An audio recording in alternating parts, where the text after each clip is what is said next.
pandemic led to a massive rise in online education and the edtech scenario in this country. But as we fast approach the tail end of this pandemic, these online platforms are seeing a massive dip. So, how is it that at this time that we stand in front of a cusp of a great potential AI takeover, that these platforms incorporate tools like ChatGPT and other generative AI tools to stay relevant? I'm joined by Shravan Goli, COO of Coursera, along with Mr. Raghav Gupta, India APAC Managing Director for Coursera. Thank you so much, gentlemen, for joining me. I'd like to start by asking if you could elaborate on what is next for Coursera India. Absolutely. I think when I want to talk about this, first of all, I want to step back for a second. I've been traveling around the world for the last couple of weeks. Especially I was in Geneva at the World Economic Forum Growth Summit, where I met a lot of leaders from around the world, including chief learning officers, CHROs, and education ministers, etc. And the talk is really focused on what is driving a lot of change. And that is basically, when you think about it, as digital transformation, automation, globalization, and of course now generative AI. And that's really changing the landscape in terms of what individuals have to learn, how businesses have to retool and transform themselves, both their internal workforces, but also what are the kinds of products and services they need to deliver to be competitive in the market. And at the same time, like when I think about Coursera, we play this intersection of individual learners who are coming to come learn and transform themselves into these new emerging careers. And then you got these educators who are coming to create content that is relevant for these, individuals. But also we have these institutions that we engage with, which is businesses and other campuses and governments around the world that are using Coursera to teach their own employees or citizens. So when you look at okay, what needs to happen then to kind of keep pace with this change? First of all, the World Economic Forum Future of Jobs report predicted 61% of the workers will need to reskill and redeploy some of their sort of the skills into new and emerging areas, right? So 61%. And then the other piece, in terms of looking at the generative AI impact, roughly 49% of the workers will have about 50% of their jobs exposed to AI. And so what generative AI is doing is exposing high-skilled worker jobs. Automation was displacing the low-skilled worker jobs. So when I look at, okay, well, what does Coursera do and where do we invest and kind of how do we help?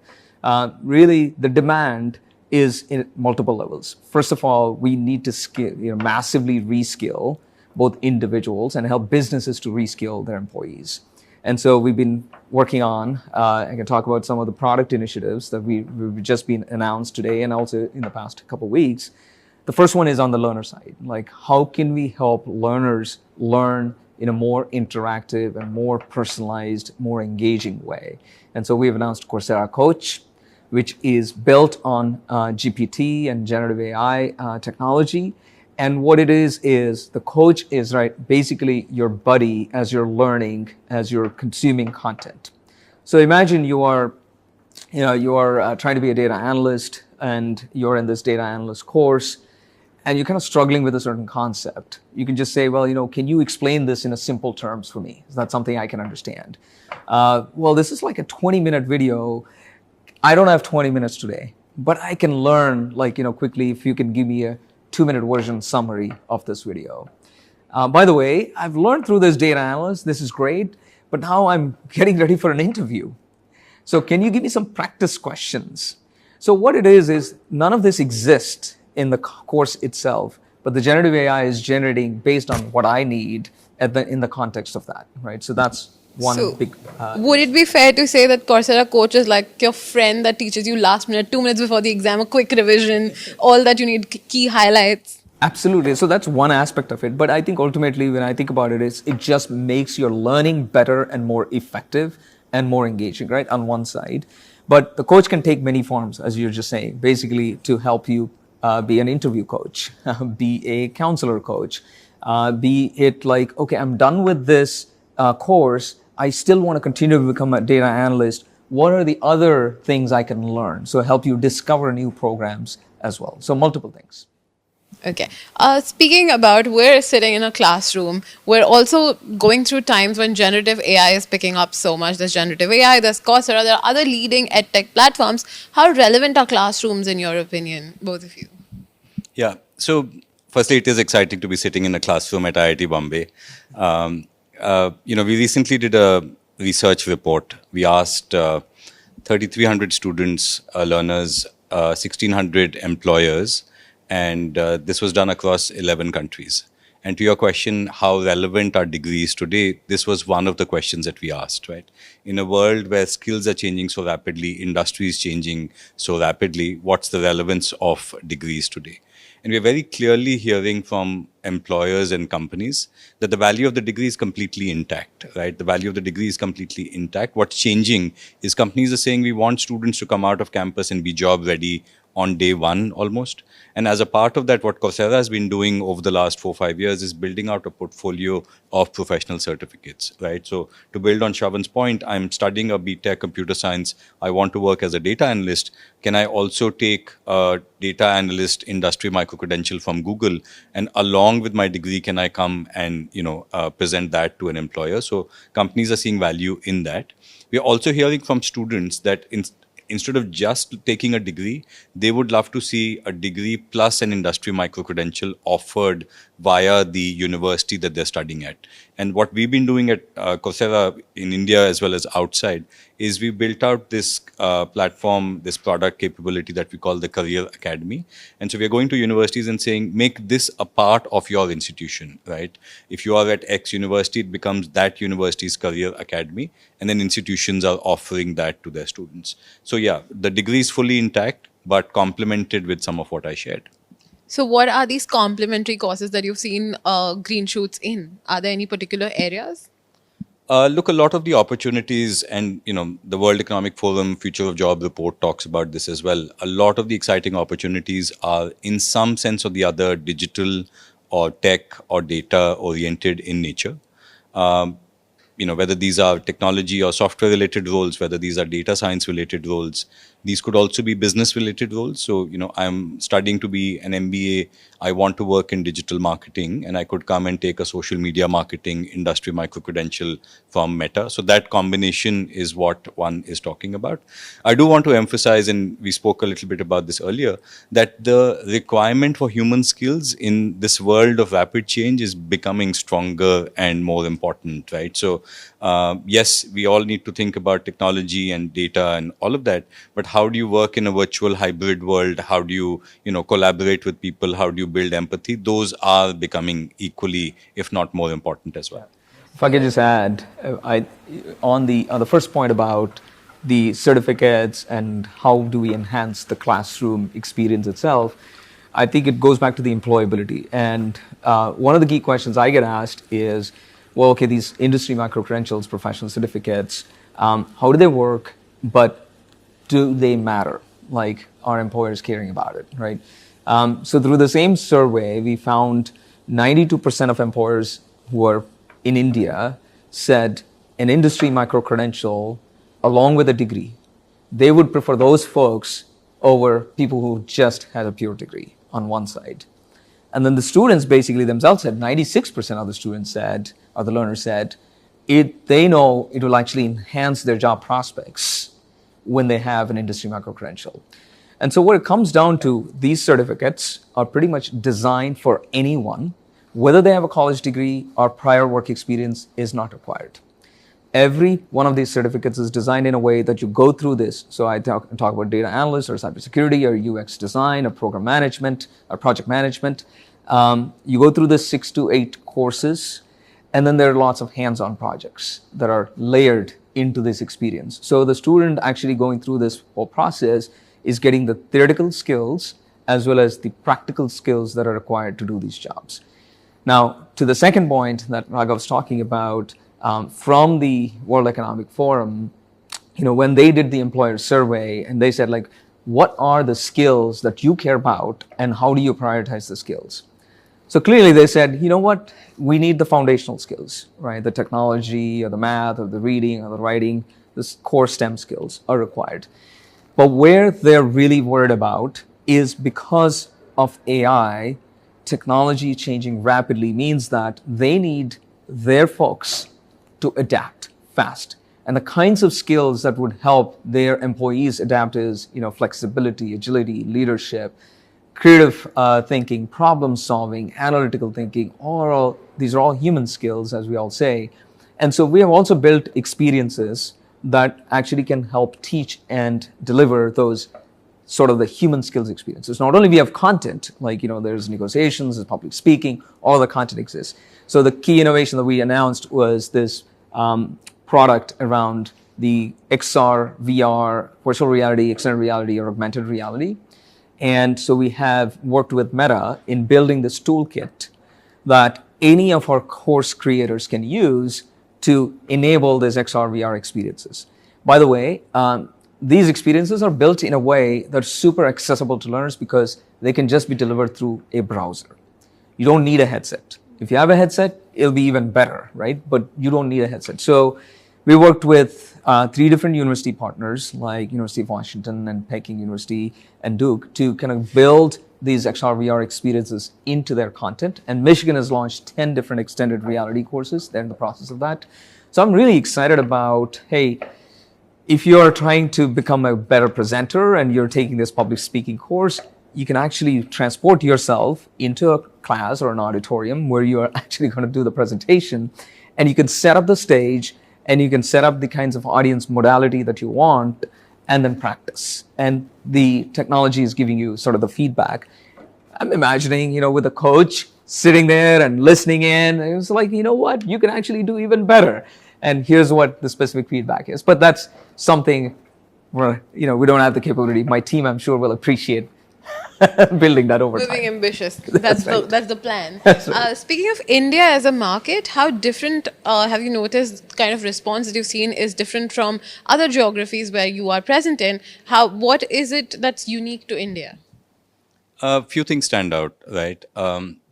Firstly, it's a very important market. After the US, we have the largest number of learners in India. It grew tremendously during the pandemic. The growth relatively is slower, but it has continued to grow. And we're expecting that we'll have more learners in India by the end of this year than all of Europe on the Coursera platform in India. So it's a firstly very important market. Given culturally education is important, and education is a pathway to earning to a job, we see a lot of learners coming to India. A lot of this, given strengths in technology, is of course an area where we see a lot of course consumption happening in India as well. Some of the differences that we have seen, firstly, the learner profile is probably a little bit younger, which is a testament to the demographic in India as well. Globally, we have people at about 33, 34 years of median age. In India, it's 29. We see about 38% learners being women. Globally, it's closer to 43%. We want to be able to take it to 50%. And then, as you would expect, a lot of learning happens on a mobile device. And, during the pandemic, digital accessibility was a big point. And some of the work that we've done is how do you make a lot of the content available on a mobile device with low data speeds as well, and even the ability to learn offline. We'll talk a little bit about hiring solutions that we've announced today, but it goes back to the point of what I was saying, that education culturally is important in India, but education resulting in a career outcome is also extremely important as well. And so we piloted what we're calling hiring solutions in India last year. We've also announced it today, and I'll ask Shravan to talk a little bit about that as well. I was actually just going to ask about that. There's a major gap between being a graduate and being employable at a company. So how does Coursera come in and help a graduate become employable? Yeah. It's a great question. I think it goes back to the earlier conversation we were having around these entry-level professional certificates. Raghav talked about Career Academy, which is where we have packaged about 31 different entry-level professional certificates. It mapped to roughly about 20 plus careers. We're going to continue to grow these certificates.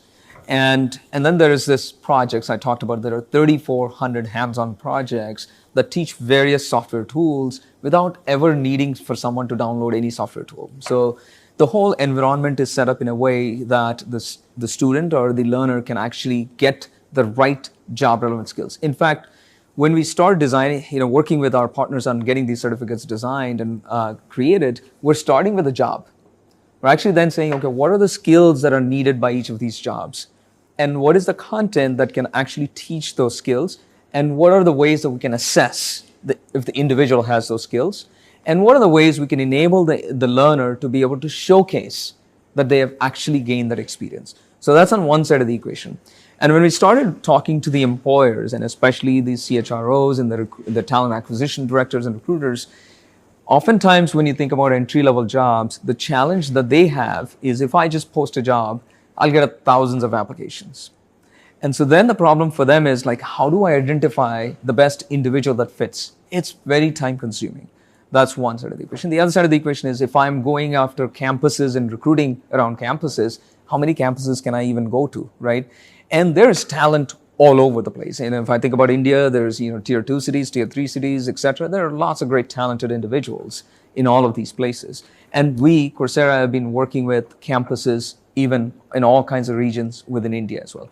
So that's where we said, well, let's connect the dots here, which is learners who are getting qualified through the learning process and to be able to connect them with the jobs at these employers. And so Coursera Hiring Solutions is basically is that sort of behind that idea, and then we're announcing that formally launching it in India here first, and then we'll take it global into US and other markets. So what it enables is two main things. First, for the learners, we're enabling a learner to be able to have what I call as a Coursera learner skill profile.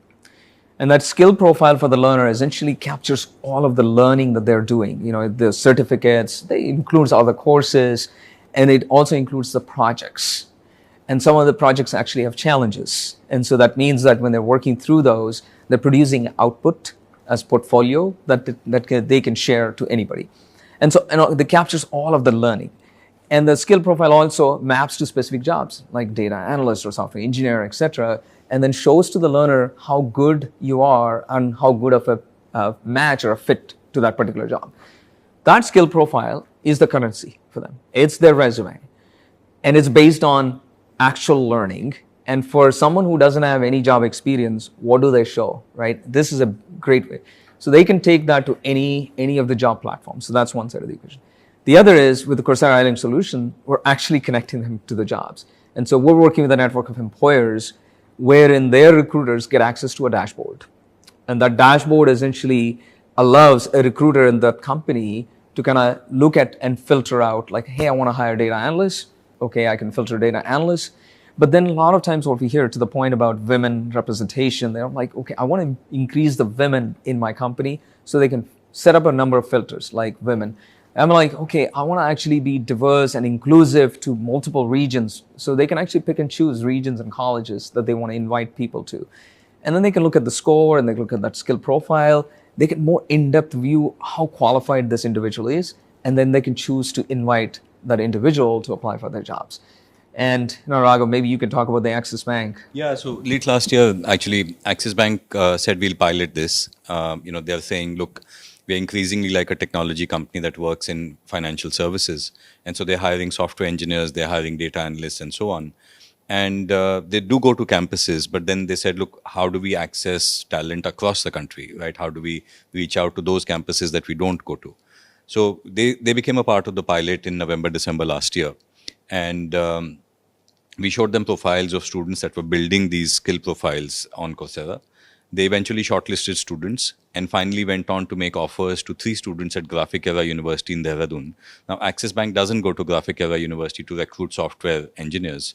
And one of the learners, Anagha, and her 2 colleagues, they're very excited because now, along with the learning, you're also getting a job opportunity in an exciting role. And they're in Dehradun, they get to come to Mumbai and start a career. So it's hopefully bringing the whole equation together. And that's the idea. About this pilot, if you could give us more details as to how many people enrolled for it. Was there any other company involved apart from Axis Bank? And how did the process come about? Yeah, so other companies are now coming on board now that we've announced this publicly. And so we piloted it, we've tested it. We know some early results are starting to come. And now that we've announced it and we piloted it here in India, our hope is that we will see a lot of adoption, both on the company side, where job opportunities will come, and then on the student side as well. So which companies would so that should be happening now, and we'll be happy to share that as that happens. Yeah. Yeah. Like you said, this is the first time Coursera is launching it in India, and then it will be taken to other geographies. You have any other planned geographies in the pipeline? Yeah, definitely. US will be the next market. But I've visited Latin America. I've visited Middle East, Dubai, and Saudi. Everywhere I've been going, and I've been talking about this, especially with governments who are really deeply interested in sponsoring a lot of programs to help citizens who are unemployed, or they also understand with technology change they need to get these folks reskilled, and every one of them is like, when can we have this in our country? So I think there's a lot of appetite, and we're just kind of learning along the way. It's just kind of making sure it's going to be beneficial for everybody in the ecosystem, and so we're going to continue to expand. Sure. For the years that we've seen Coursera grow in India, it's been seen as an upskilling and a reskilling platform where somebody wants to up their game mid-career. But very few, from what you've understood, take it up as a full-time education role on Coursera. Do you see, is there a bifurcation as to how many professionals come in and how many students are enrolling, and how's the trend like? So very broadly, and these are broad estimates, right? There are about 2 crore people in India that come to Coursera, and about 18-20% of these are students, and the rest are working professionals. We've had Coursera available for individuals for a very long time, for 11 years. Back in 2016, maybe 2015, we launched Coursera for business, and then we launched Coursera for governments. We launched Coursera for Campus in New Delhi in October 2019. And again, similar to Hiring Solutions, we launched it in India for the world. And a lot of students are now coming as a part of Coursera for Campus to learn on Coursera. What's helping is, the new education policy says if you're an on-campus student, 40% of the credits of your degree can now come from an online platform like Swayam, like Coursera. So many campuses are saying, look, we'll integrate Coursera into our curricula. We will provide credit for learning on the Coursera platform, and then that just becomes a part of your learning experience as well. And so that's what's driving the growth that we are seeing.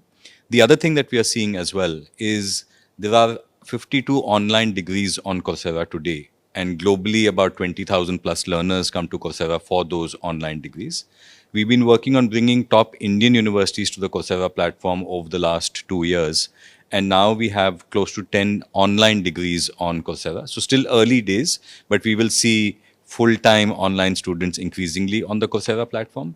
BITS Pilani now has a BSc Computer Science on Coursera, and IIT Roorkee has an MBA. And earlier, a few weeks back, we announced a postgraduate diploma in management from SP Jain. So top institutions, fully online programs at very, very affordable and accessible kind of mechanisms to be able to get in. I think on that BITS one, if it kind of zoom into based on your question, the BITS degree is super accessible, and I think and affordable and also flexible, right? So the cost is only about 3 lakhs, and it can take 3 to 6 years, and you have flexible points where you can get an associate degree and then actually get the full degree along the way. And the range of the people, the age range of the people that are taking the degree is from 15 to 64, which is fascinating. And that's, by the way, that's the working age population, right? And student population together. And I think we have several examples. Like one of the people was like taking, she's actually doing a law degree in Delhi, I think one of the top law schools. She wants to become a fighter pilot. Apparently, it requires technical degree to become a fighter pilot in this country. So she's like, okay, I need to pursue my dream. And she tried getting into BITS and IITs and all that stuff through the regular entrance exams and couldn't work. She found this through an Instagram ad. And she's on this program now, and she's doing BITS and the law degree simultaneously. That's fantastic. What was interesting to me is that every pilot that comes in, it's piloted in India, every course that comes in, and then you take it to another geography. How is that? Why is India your first choice for any pilot? And with your previous pilots, how's the response been like in other geographies? Well, as you've noticed, our CEO is Indian as well. So India is clearly an important market for Coursera. Yeah, I know. I think I'm happy to be part of this. But I mean, I think it goes back to how important India is and a global footprint. What is the role India is playing, right? And I think, as Raghav mentioned, is one of our fastest growing markets. We grew 26% year over year last year. We have roughly 20 million registered learners here in India. And at the rate it's growing, it'll overtake Europe. Just India alone will take over the entire European continent by the end of this year. So I think there's a lot of opportunity there. The second piece, I think, which is about 183 million people are expected to enter into the job market in the next 20 years, right? So that's roughly 22% of the incremental global workforce is coming from India.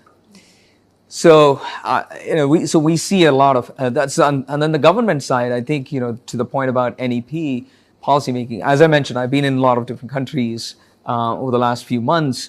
I can say, I think government of India has got the most progressive policy making in terms of making sure they understand skills and the jobs, everything is changing and everything needs to be dynamic as it relates to the education system. And so they're actually enabling the innovation in the education system, unlike most other nations I've seen, right? So I think the Odisha skills development is a great example there. The government is sponsoring like 2,000 women, girls to kind of get educated. Yeah, and just to quickly add, AICT Chairman Professor Sitaram spoke earlier today at Coursera Day. And it's fascinating. He spoke about two things. He spoke about skills and he spoke about employability and jobs. So the new education policy, the focus of the drivers of policy are around skilling and jobs. They're also actively moving the country forward towards that. And I was in Bhubaneswar 3-4 weeks ago, and so the Odisha government organized a festival of skills. Now we are contributing to that by saying, look, they're very focused on girl students in polytechnics and engineering schools learning skills for the future of work. And we are contributing to that by providing 2,000 scholarships to those students so that we can help drive that process forward as well. That's great. So an online education push that we were all given by the pandemic, that given generative AI buzz that we're going through, everything's going Coursera's way, is it? Well, hopefully we are contributing to what the country and what the economy needs. Of course, we are excited to be able to do this. That's why our leadership is here as well. And a lot of what, ChatGPT is throwing up challenges for the workforce, but we are excited about the opportunities as well that it is throwing up. We've been showing it to many partners, many customers, many learners. The response that we're getting is, this is magic. So let's see how it plays out, but it is exciting. Thank you so much for taking us through this very informative and insightful conversation. This was great. Thank you so much. Thank you. If you like the video, do like, comment, share and subscribe.